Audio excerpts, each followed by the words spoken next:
There are moments in life when everything around you seems to collapse, when the people who once stood with you disappear like morning mist, and your name, once spoken with pride, becomes a whisper of judgment or a target of mockery. Maybe you've fallen. Maybe you've failed.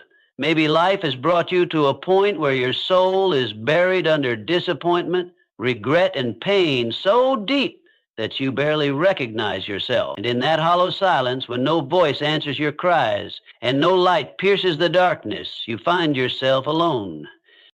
But what if I told you that being alone is not a curse, that solitude, that sacred silence is not punishment but preparation? Because there is a kind of aloneness that isn't isolation, it's consecration. There is a place where the world cannot follow you, a place no human affirmation can reach, a place where the noise of your past and the pressure of your future fall away. That place is where God meets you, not in your strength, not in your perfection, but in your brokenness. When you're alone with God, you're not forsaken. You're being fortified. You're not finished, you're being formed. Because every great comeback begins in secret. Before the roar of the crowd, before the moment of triumph, before the story that inspires the nations, there is the silence of surrender. And in that silence, God speaks. He does not speak to the image you try to maintain or the persona you project to the world. He speaks to the real you, the bruised you, the weary you, the doubting you, the child within you who still hopes for redemption even when your adult self has given up. Do not despise the silence. Do not despise the wilderness. The wilderness is where warriors are made. It's where kings are anointed before they sit on thrones. It's where prophets learn to hear before they speak. The desert is not the end. It's the beginning of your transformation. You're not being buried. You're being planted. You're not being punished. You're being prepared. God specializes in comebacks that confound human logic. He doesn't choose those who are qualified. He qualifies those who are chosen. He lifts the fallen, crowns the crushed, and writes destinies with broken pens. David was alone with God in the field long before he faced Goliath. Moses was alone on the mountain long before he led Israel out of Egypt. Jesus himself went into the wilderness alone before he began the greatest mission in human history. Why do we think our comeback needs to start with a stage? It starts with surrender. It starts with solitude. It starts in that secret place where your knees hit the floor and your pride crumbles like dust. It begins when you stop trying to prove yourself to people and start aligning yourself with purpose. You don't need an audience. You need an altar. Because when you kneel before God, you rise before men. When you lose yourself in Him, you find the truest version of yourself. Yes, you've failed. Yes, you've been knocked down. Maybe your name has been dragged through the mud and your dreams shattered like glass underfoot. But hear me. Your story is not over. God is not done with you. The pain you've endured will become the fuel for the purpose you're about to walk in. The very things that tried to destroy you will become the testimony that sets others free. And the silence you're in now, it is not empty. It is sacred. God is working in the dark what He will reveal in the light. Some comebacks don't make headlines. They don't look glamorous, but they happen in the quiet. As you decide one more time to get up, to believe, to trust, to forgive, to heal. Every step you take from that low place is shaking the foundations of your old self. Every tear you cry is watering the soil of your future. Every whisper of prayer is echoing into eternity, pulling destiny closer to your present. You don't have to be ready, you just have to be willing to be refined, willing to let go, willing to let God take control of the process even when the process hurts. Remember, gold is refined by fire, diamonds are formed under pressure, and the strongest trees are those that have stood through the fiercest storms. You are not weak for needing time. You are not a failure because you fell. You are human, and you are being rebuilt by the hands of divinity. One day they will look at you and wonder how you survived. They'll see the strength in your eyes and the peace in your voice, and they won't understand what it cost you, but you'll know. You'll know the nights you spent alone in the presence of God. You'll know the prayers no one heard, the battles no one saw, the decisions you made when no one was watching. And that knowledge will give your steps a quiet confidence, because you won't be walking in pride, you'll be walking in purpose. Let them count you out. Let them say it's over. Let the world forget your name, because when God writes the next chapter, no one will be able to deny his hand on your life. This is not about revenge. It's not about proving them wrong. It's about proving him right. He chose you. He called you. He knows the plans he has for you, plans to prosper you, not to harm you, plans to give you a future and a hope. Your comeback will not be loud for the sake of noise. It will be loud because it will echo in the spirit realm. It will shake systems. It will stir generations. It will awaken people who thought they were too far gone. Because when God restores a life, he doesn't just put it back together. He elevates it beyond what it was. And when he brings you out, he brings others with you. Your scars will speak. Your healing will testify. Your story will unlock someone else's deliverance.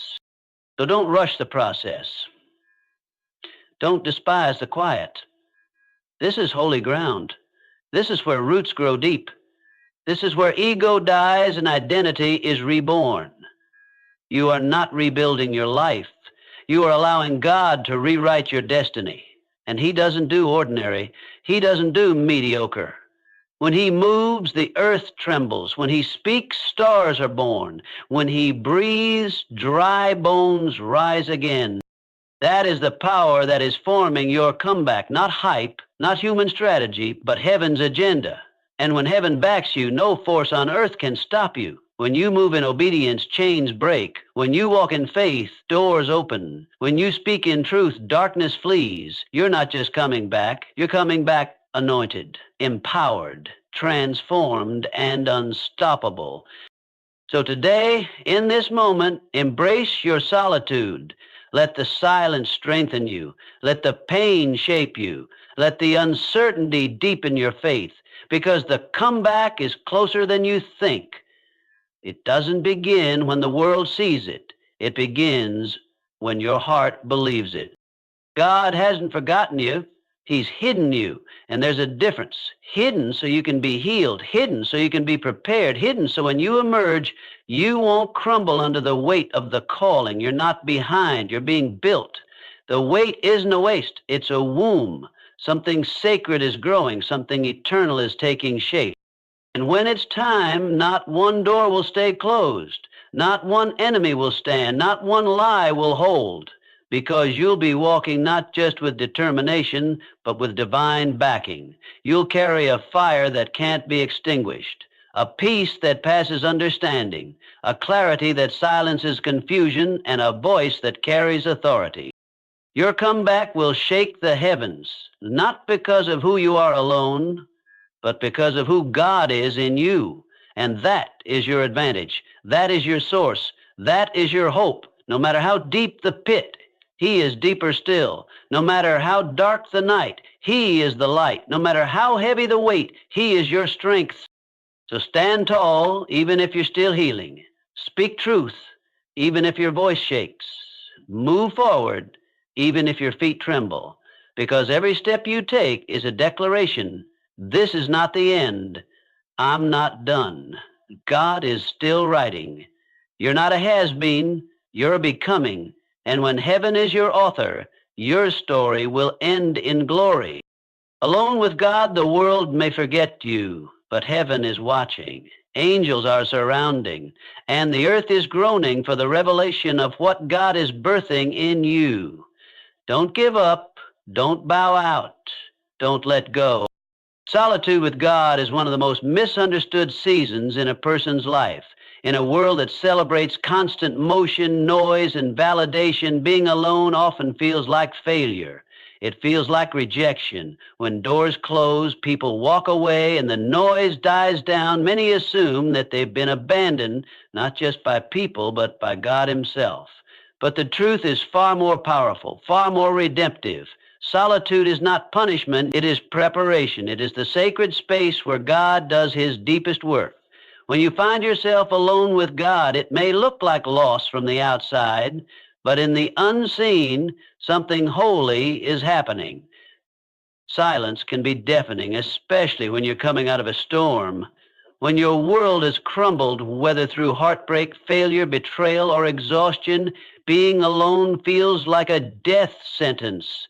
You search for answers, for comfort, for someone to understand, and yet all you find is quiet. But what if that quiet isn't a void? What if that silence is God saying, now that it's just you and me, I can finally speak to your heart?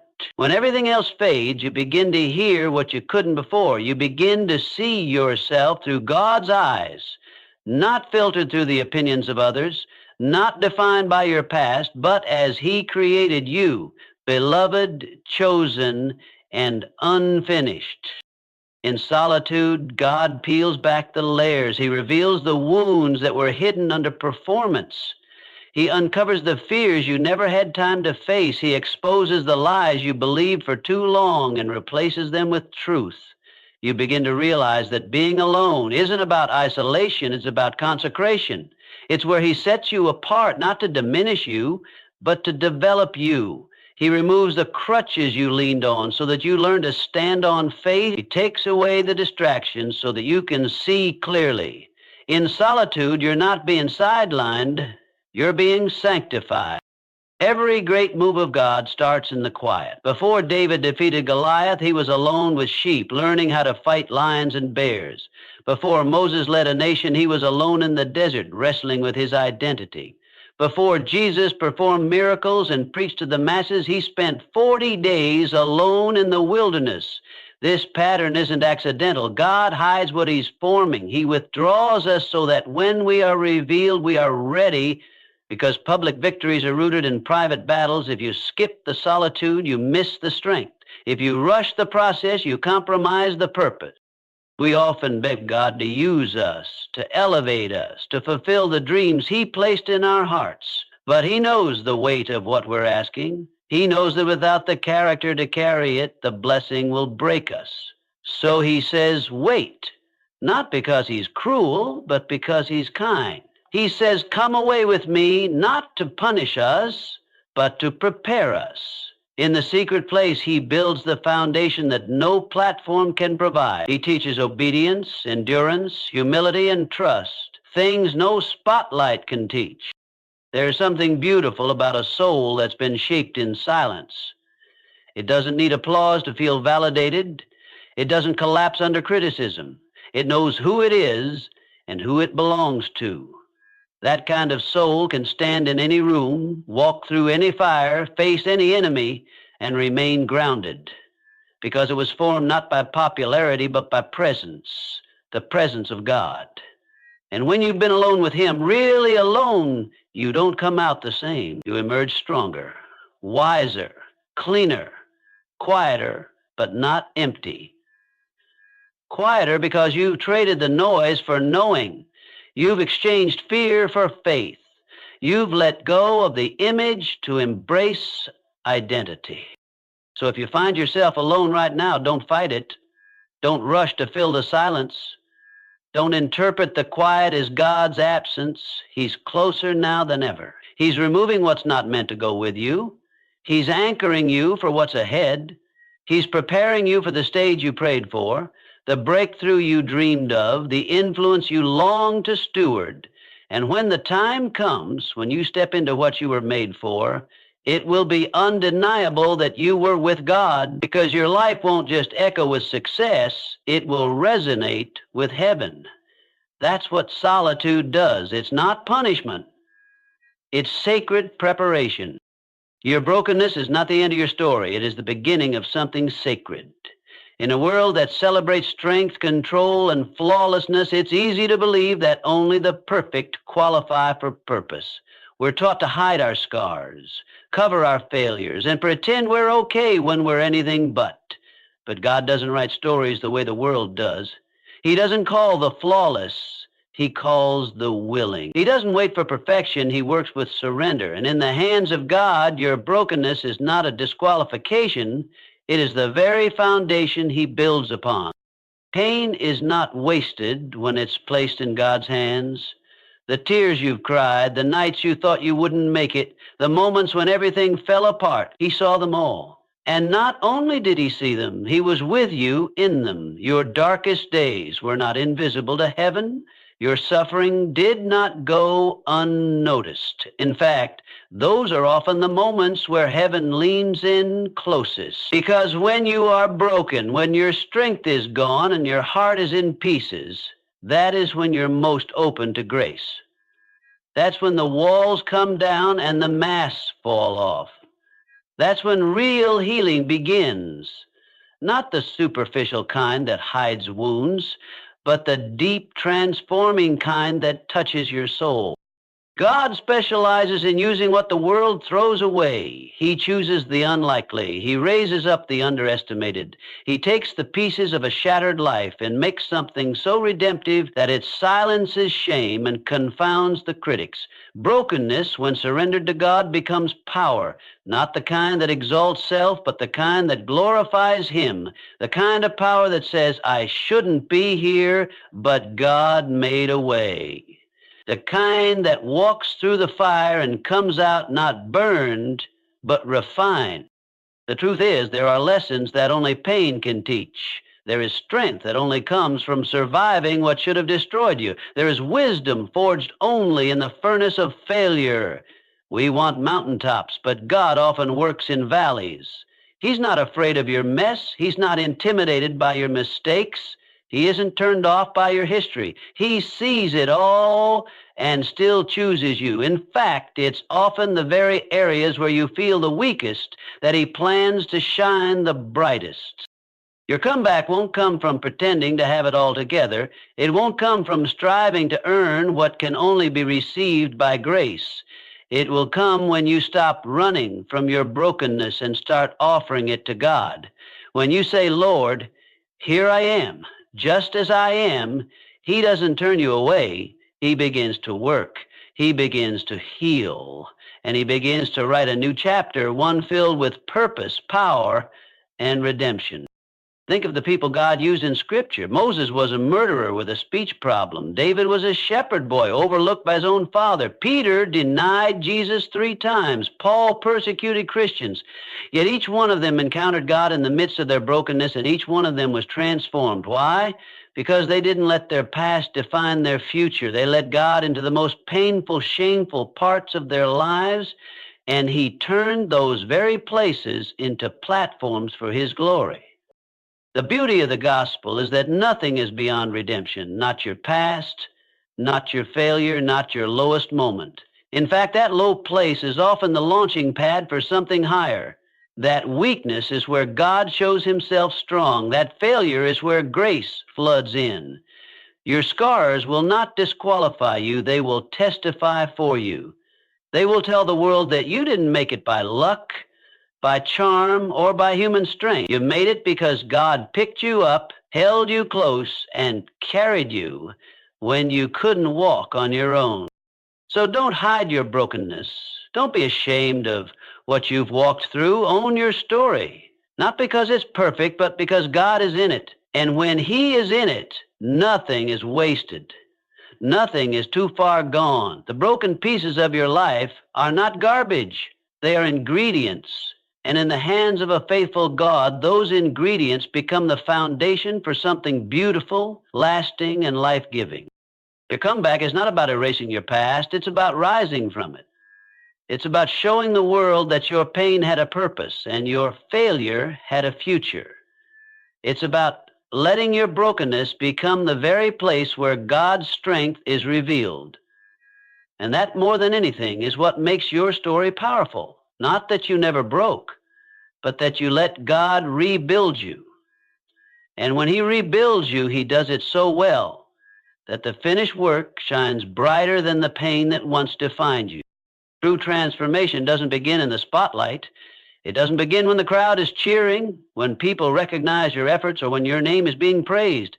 It begins long before that, in silence, in stillness, in the hidden places where only God sees.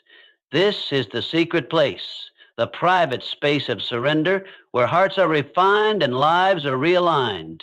It is here that the journey of true change begins, not with applause, but with obedience, not with recognition, but with repentance, not with a performance, but with prayer. The world teaches us to chase visibility, to measure our worth by how many people know our name, follow our lives, or celebrate our success. But God's way is different. He calls us first to come away, to be still, to draw near when no one else is watching. He knows that greatness that is not rooted in Him will crumble under pressure. He is not interested in building hollow platforms. He is interested in building people of substance, character, and eternal value. And that kind of building doesn't happen in the open. It happens in the quiet. It's in the secret place that God begins to strip away everything that isn't necessary. The pride, the fear, the insecurity, the ambition driven by ego rather than purpose, all of it begins to fall away when you spend time alone with Him.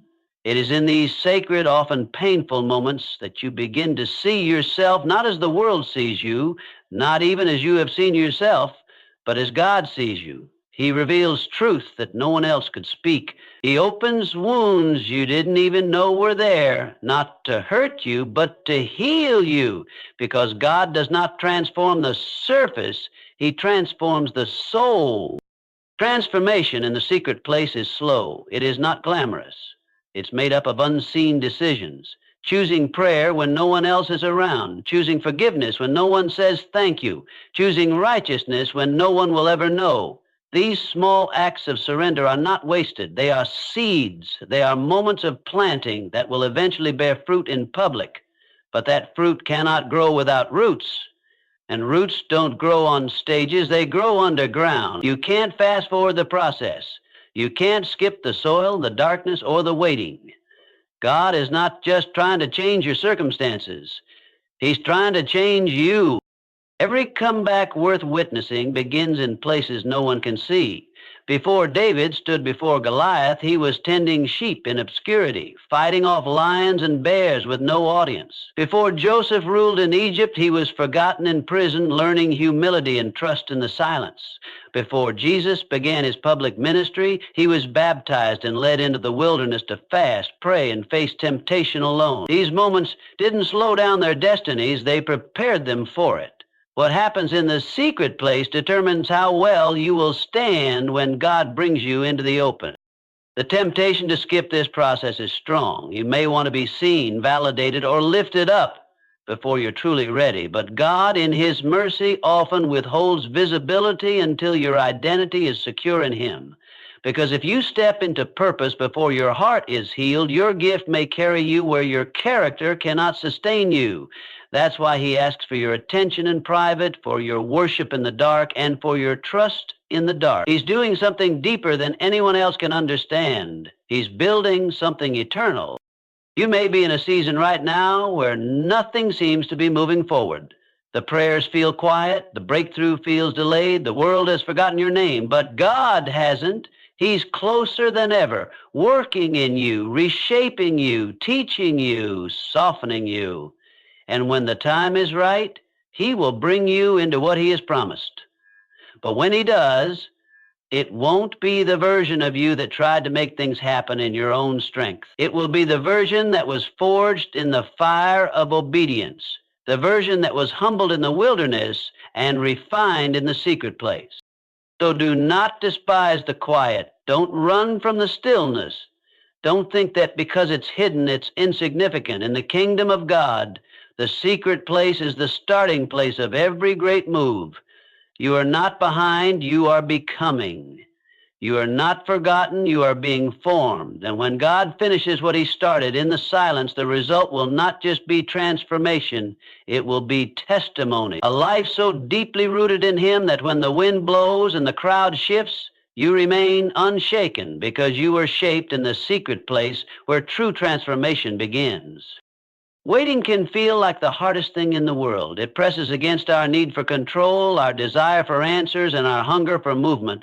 When prayers seem unanswered, doors remain shut, and dreams feel delayed, it's easy to believe we've been forgotten. The silence feels like punishment. The delay feels like rejection. But in the eyes of God, waiting is never wasted. What looks like a delay to us is often a divine setup. What feels like stagnation is actually a sacred season of growth.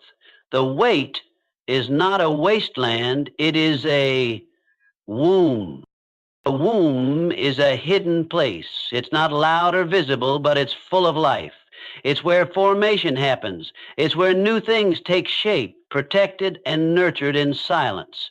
Just because you can't see something growing doesn't mean it isn't being prepared. In fact, the most important things in life are often formed in the dark.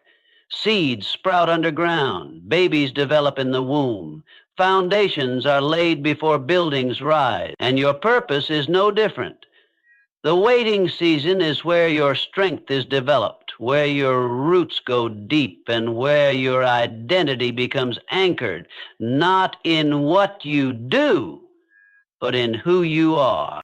God is not slow as we understand slowness. His timing is perfect, even when it doesn't match ours. He sees what we cannot. He knows what needs to be healed before we step forward.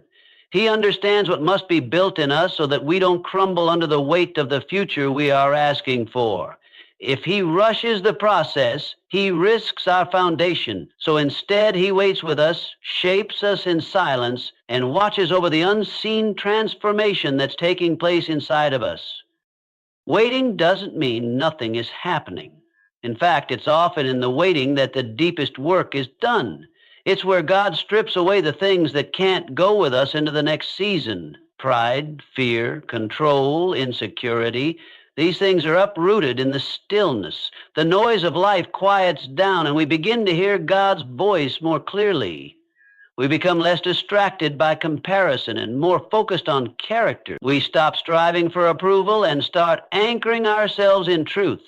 It's in the waiting that we begin to heal in ways we didn't even know we needed. And yet it's tempting to run, to rush, to force things before they're ready. But a fruit picked too early is bitter. A structure built too fast is weak. A dream pursued without preparation can become a burden instead of a blessing. That's why God doesn't just prepare your future for you, he prepares you for your future. He's not just making a way, he's making you ready for the way.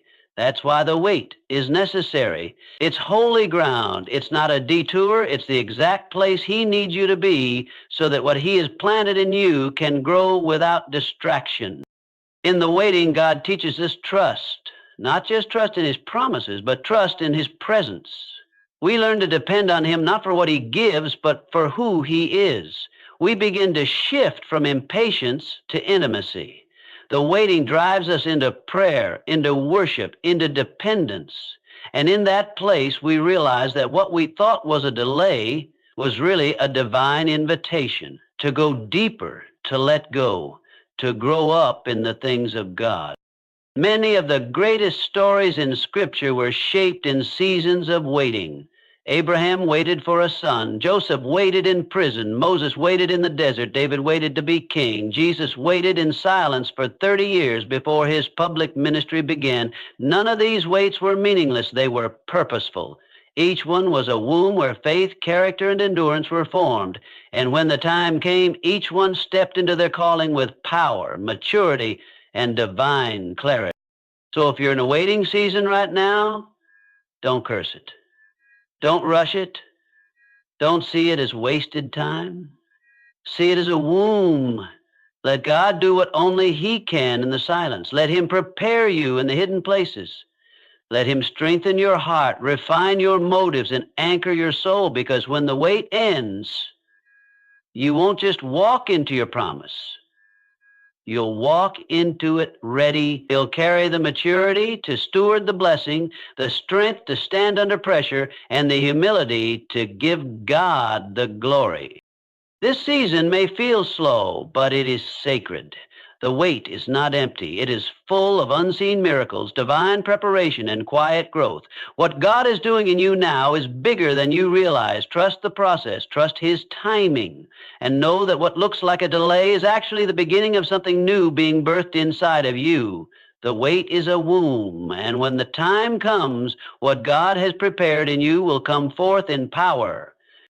Your comeback is never just about you. What God does in your life is never limited to your personal healing or individual restoration. He is always thinking bigger, always weaving your story into something far greater than you can imagine. When God restores, He doesn't simply bring you back to where you were.